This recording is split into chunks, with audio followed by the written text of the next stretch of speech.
What's going on, nerds? It is me, Jamocha from Sounds Nerdy, and this is The Blip, the show in which I cover news, events, highlights from the past week in the world of tech and video games.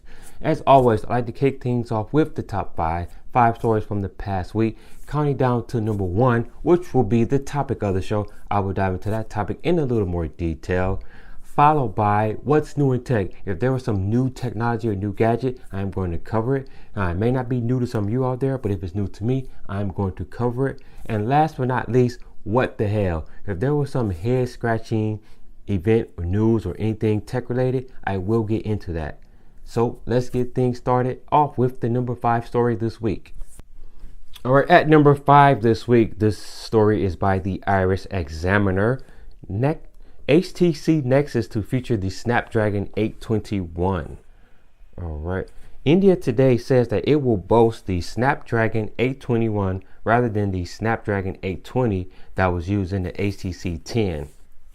The Snapdragon 821 processor boasts a top speed of 2.3 gigahertz for 2 of its cores, and it may also be more efficient than the previous 820.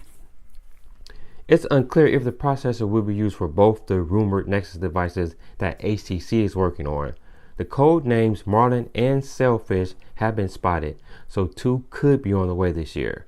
All right, interesting rumor about the Snapdragon 821 being used in the HTC 10.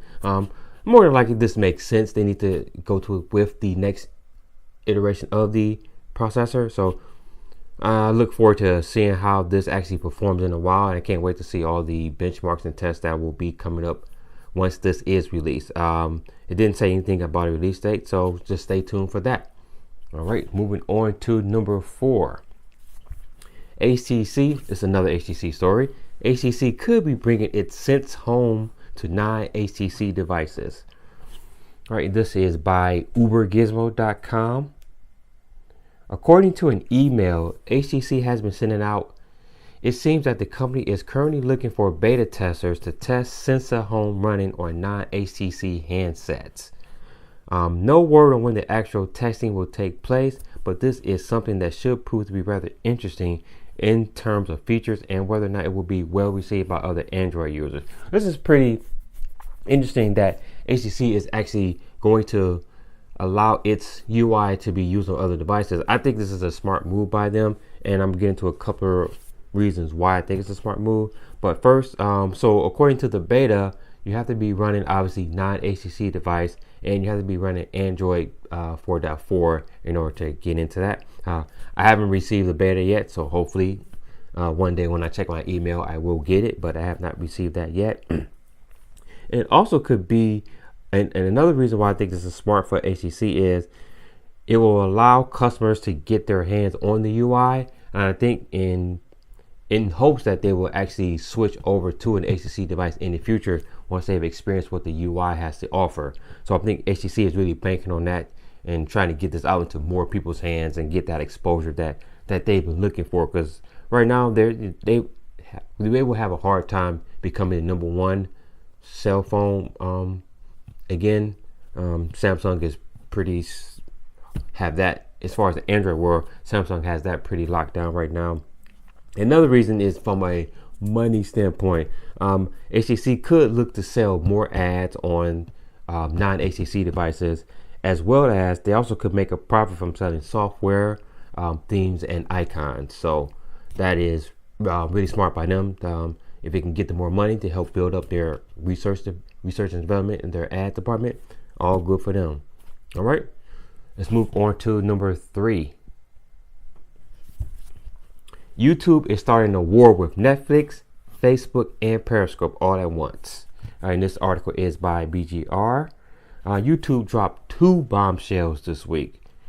First, the video sharing site announced that it will be picking up a full season of the TV show based on the popular film franchise Step Up. Right, with the introduction of YouTube Red last year, the site took its first step on the long road to competing with the likes of Amazon, Prime Video, Netflix, and Hulu. Stiff competition there for YouTube. The debut series was nothing to write home about, but the Step Up film franchise has grossed $650 million at the global box office. In other words, this is far more likely hit for the YouTube than that scary in that movie or that series Scare by PewDiePie. And just a little bit of notes about PewDiePie movie. According to some ratings that I've seen on IMDb, it got a 2.9 out of 10, so pretty bad. And it also received a 2.5 on another site, but it's escaping me right now. So obviously YouTube needs some help, and that PewDiePie series right now is not doing enough for them. So hopefully this will bode well for YouTube. All right, and there are other announcements that they dropped this week. Before I get into that, some more here. YouTube tested the water with some low-risk, low-cost original series last year, but now that the Red service has legs, YouTube is finally ready to prove that its premium service can offer subscriptions, that something substantial that Netflix can't.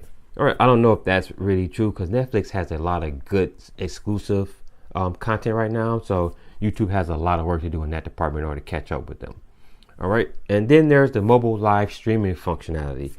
As with the original series, it's going to be a bit of an uphill climb for YouTube, especially considering now how needlessly difficult it can be to find a live stream on YouTube.com as opposed to Facebook and Periscope.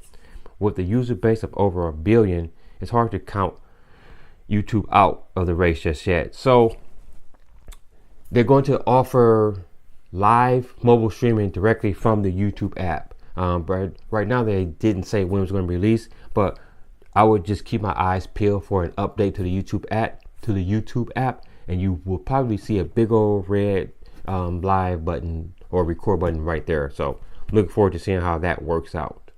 All right, moving on to the number 2 topic this week. Google is rumored to launch a self-branded premium Android smartphone this year in late 2016. So Google wants greater end-to-end control of the design process, an advantage that Apple has long had with its iPhone. Apple controls both the hardware and the software of its smartphones. All right. The other important takeaway from this news report is that Google is rumored to be in discussion with U.S. carriers to release the smartphone. This has the potential to be both a blessing and a curse for Google. Get into that. Having its own branded smartphones available both in stores and online at the big 4 U.S. carriers greatly adds public marketing exposure that was never there with the Nexus line of smartphones. On the negative side, there's the potential that carriers won't agree to carry the supposed Google phone unless they were able to load it up with their infamous bloatware, meaning that clean Android look that Nexus devices are known for will be in jeopardy. So we've already seen, as far as bloatware, like all your cell phone providers have that. But one interesting note is that Verizon has this thing called DT Ignite, where they load it into your phone and it actually loads software onto your phone. So we will see how that is going to play out once this device does come to the carriers. I do expect that they want their bloatware on these devices. So that's going to be interesting to see how that struggle or that tug of war is going to happen between Google and those US carriers. So pretty interesting to see how that's going to work, and I'm looking forward to seeing more of that. All right, moving on to the number 1 topic this week, and that is I have 5 rumors about the upcoming Samsung devices. So 5 Samsung rumors from a 4K Galaxy S8 to 5G networks. All right, moving on. Future Samsung phones could get a rear notification system. Right, as you can see here from the patent here, that there will be some type of smart glow that will be around the camera ring here, according to this patent here. So I guess that will glow with your notifications. I'm moving down to the article a little bit. The system will feature a ring that circles the rear camera lens and lights up to alert users to missed notifications when the phone is placed on a surface like a table or a desk. The ring will glow different colors depending on the context. So in addition to alerting users to incoming notifications, it could also serve other purposes, such as letting them know when the battery is running low or it has fully charged, or giving them an easy way to know when the rear camera has detected a face for a higher resolution selfie. So hopefully this is just an addition to the notification lights that we already have on the front of the device. I don't want them to get rid of the front notification and then switch it to just the rear. So I'm sure Samsung will make sure that happens. All right, the number 2 rumor here is there might be just one version of the Galaxy Note 7. So earlier we heard that there might be 2 different versions of the Note 7. So they might be scaling back on that. So according to the latest rumors, there may not be 2 versions of the Galaxy Note 7, one with a flat screen and one with a curved screen. Instead, Samsung may introduce just one version of the Galaxy Note 7 when the device is unveiled this summer. According to the Korea Herald, the Galaxy Note 7 will have a display that curves down on both sides, a la the Galaxy S7 Edge and the S6 Edge. All right, the device is expected to be unveiled at their Unpack event, which should be held in August this year. This will be the first Note to feature a dual-edge display. The Galaxy Note 7 will launch with a 5.8-inch dual-edge curved display, 6 gigabytes of RAM, and a 4,000 milliamp battery, and an improved 12-megapixel camera with a dual-pixel phase detection autofocus. It also is going to feature water and dust resistance, Android N operating system, and USB Type-C port. So stepping it up, future-proofing this. So hopefully that does come true. Number 3 rumor, the Galaxy S8 could get a 4K display. So several reports have indicated that Samsung is considering the ultra-high resolution for its next Galaxy following Samsung's introduction of a 5.5-inch 4K UHD display at a trade show. If Samsung does equip the phone with a 4K display, it would also need to integrate a much higher capacity battery, which may be a factor in the device's design. Excuse me. So again, 4K on a cell phone right now, it seems to be a bit of an overkill, but other manufacturers are doing it, so Samsung has to compete with them and just have it in their phone for that feature spec to check off that list. So again, I think it's an overkill, but again, you have to have it. All right, the number 4 rumor, Samsung reportedly wants to jumpstart 5G networks. Pretty interesting. Samsung aims to become one of the top 3 companies in 5G mobile networks by moving quickly in markets like the United States. Reuters note that Samsung ranks well behind its peers in networking business after backing CDMA and WiMAX technologies that never caught on globally. Sprint. However, the company wants to catch up by moving early on 5G, wireless technology that will be the next generation standard. 5G networks could offer data speeds 10 to 100 times faster than your current 4G technology. So if that, I can't wait for 5G. Right now I get pretty decent download speeds, but with 5G being 10 to 100 times faster, watch out, man. I'll be looking forward to download movies and just like that. All right, and the number 5 rumor, Samsung's next smartwatch could run Tizen, which is their proprietary OS. Samsung's next smartwatch is codenamed Solis, which is sun in Spanish, and will run the company's own Tizen operating system. The device is expected to feature a round display. None of the specs for the watch have been leaked yet, but it's expected to feature better specs than the Gear S2. More notably, a larger display and possibly a longer battery life. No surprise that Samsung would consider running Tizen on its own smartwatches. I mean, they have this OS, so they might as well make use of it. I know some people might be a little down because they want to run the Android Wear on there, but it's Samsung's own baby, and I would not be surprised if they do that.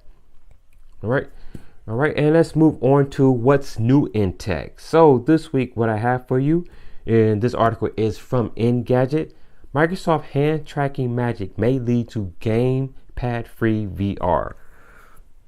All right, so Microsoft is at it. So the next Xbox One console does not even support.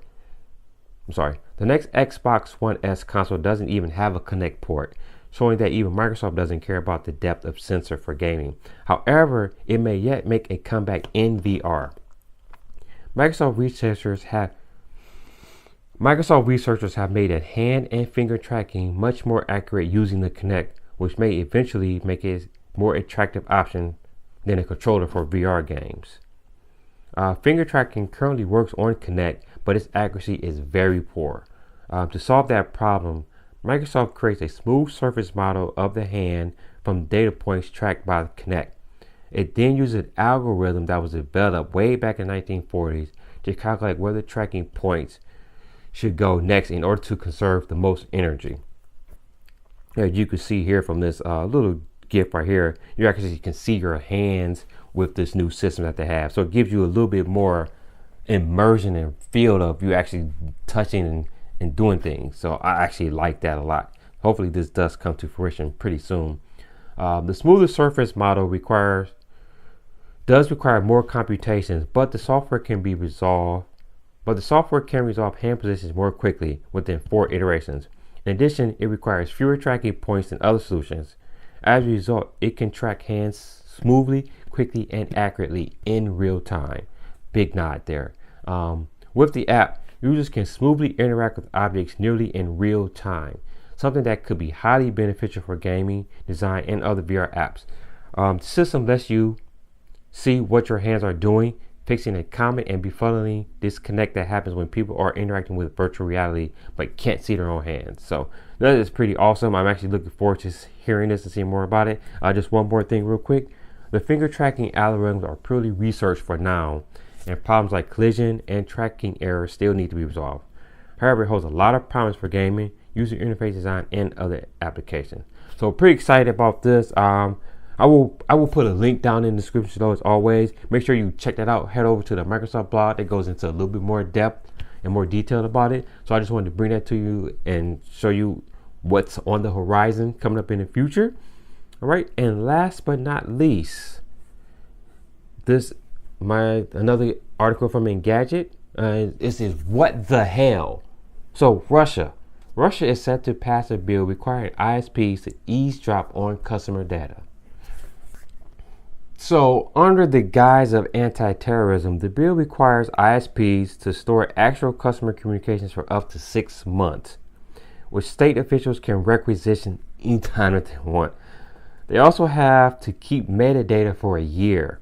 While telecoms have to keep it for 3 years, both must provide backdoor access to encrypted messages, like those exchanged using WhatsApp and Telegram, to the FSB. Security agent that succeeded the KGB. So as you can see here, Russia wants to be able to get their hands on every bit of internet communication that you have, your messages, anything that was encrypted. They actually want a backdoor to that as well. They want those encryption keys. I'm always one that is a big proponent of having your own security and having your privacy, especially on the internet. And we can see that these big governments are trying to really tear that down, take away our internet privacy. And I'm for one, and don't like that. I like my privacy on the internet. I want to be able to do what I want to do anonymously whenever I need to be. So we have to make sure we continue to fight back against this. People may say that this is Russia, but here in the United States, we already have the Patriot Act, which gives up a lot of our freedoms. And then they're already trying to ram through something like CISA through Congress right now. So don't think that it can't happen here in the United States. So make sure you pay attention to this, all right? All right, everybody, that is all the news I have for you this week. I want to thank you once again for checking out this video. If you like this video, make sure you hit that subscribe button and put a like on that as well. And make sure you share this video with all your friends on your social media networks. As always, folks, I have been Jamocha Cobbs. You can follow me on Twitter at SNJamocha. Make sure you follow Sounds Nerdy on Twitter at Sounds Nerdy. And until the next video, guys, stay nerdy. I will rise to the top, rise to the top. I will never stop, I don't ever give up. You're my vision, I'm on a mission, and I don't need your permission. Rise to the top, rise to the top. I will never stop, I don't ever give up. It's my life and